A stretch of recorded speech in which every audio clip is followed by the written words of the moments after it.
I won't buy your expensive down products because I don't need no down products. So I'm not going to pay your high prices for down. I'll just put my money in the bank. Or, well, if you don't like down, you like meat. And I said, because the guy who sell meat, he like down, and he's going to have to raise his meat prices to buy my down. Well, I won't eat no meat. I don't eat red meat no way. I eat chicken. I said, well, you know what? The guy who sells chicken like down too. So he's going to raise the price of chicken to buy my down. So at the end of the day, I'm going to be fine because I can't believe the folks. Because number one, you voted yourself price increases. Number two, you voted to pay higher sales tax on the price increases. So the people in California, I don't understand it. But that's one state. Huh? That's one state. Well, that's one state that may go negative behind this. No, I'm just talking about the mentality of thinking that you're going to be able to regulate and get the money from the people who made the money to start with, and you're not going to be affected by it. It seems to me that it will basically be offset simply by the tax increase that we receive at the end of lesser taxes on our payroll. Huh? They're going to charge lesser taxes on our payroll, so that would offset the taxes. Who's going to charge less tax on their payroll? We get the lesser taxes on our payroll, all our checks, lesser taxes coming out. Hold on, 50 got something to say. 50 got something to say. So, I don't know where it's coming from. Where you are right now is where your taxes are. If they don't come to some kind of agreement, December 31st. They're going to come to the agreement. no political shit. They're going to come to the agreement. Republicans are hoping they don't come to the agreement. No, they're in control of whether they come to an agreement or not. They ain't got to hold the shit. They're controlling it. Why do you have to raise prices though? Hold up, man. Why do you have to raise prices? If you want to take more prices to recover it.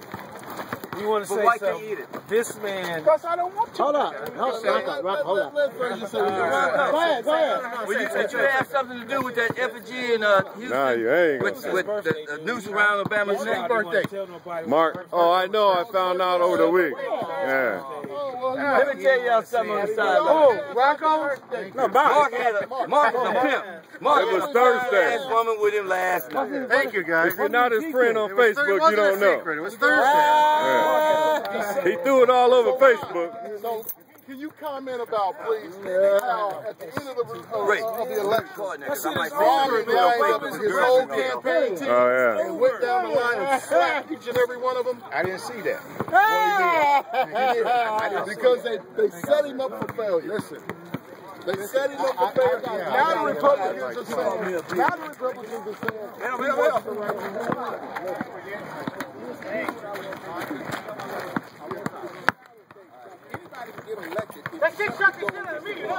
If you're a leader, you're going to make some hard decisions. No, absolutely. I want you to tell me one thing that Obama has done that was difficult.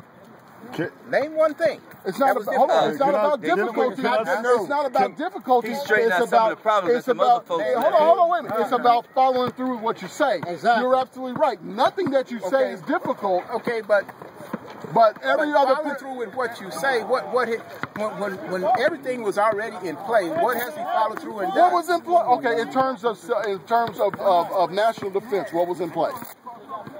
What has he done that he said he was going to do in national defense? He got Bin Laden, he got Hussein, and he pulled the troops out of Afghanistan. That was enough for me. Now, I don't understand. If you really think Obama got Bin Laden, then we don't have no further conversation. What do you mean? He was in office when Bin Laden was got. Yeah. He was the president when Bin Laden was got. I'm sorry. Exactly. Maybe I'm missing. So where you are? Maybe I'm confused because it was George Bush who said, "Where God I get him." Okay, and it takes time to get him. Now you tell me exactly what Obama did to get him.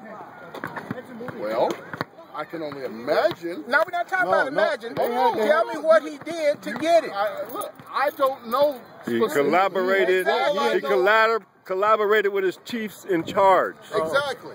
He collaborated. Yeah. Get that thing off of me, man. All right. Too late. And a candidate, it's not because he wants to see his party win. He has an invested interest, and that scares me. When your businessmen invest in so much money in this candidate, they know that at some point that's going to come back to him. It's an investment.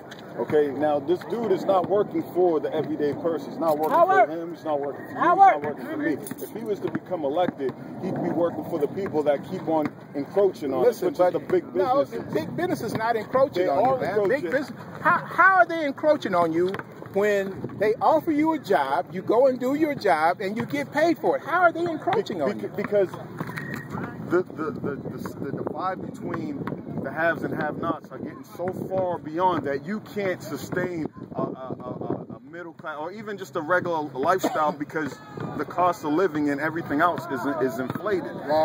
So if the gap gets larger and larger because these companies are sucking out more and more money, that means people have to get 2 jobs. They can't do all the things they necessarily can do. The kids have to stay home because they can't afford daycare. I mean, all these things are in play because these companies are not. Ron, I would say that.